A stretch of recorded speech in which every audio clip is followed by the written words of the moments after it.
The yellow Rawl plug is the smallest of the common wall plugs and is the one people most often swap out for a red when they don't need to. Let's go through exactly what it's for, what size drill bit you need, and which screws work with it. The yellow plug, and it's designed for lightweight loads on solid masonry or plasterboard. It's a neat, compact fixing, and when the job calls for it, it's exactly the right tool. Yellow plugs are ideal for lightweight wall fixings.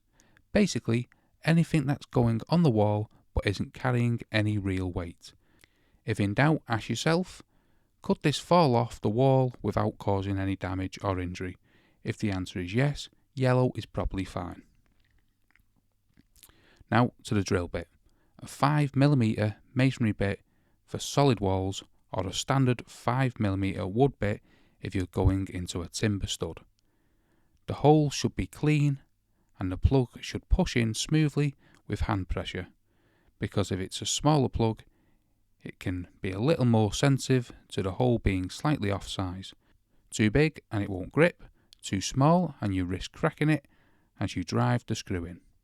For screws, number 6 is your ideal match, slender, neat and proportionate to the plug. A number 8 screw will also work if that's what your fitting requires, but keep an eye on it as you drive in. You're working with less material than a red or brown plug, so you don't want to over tighten and split it.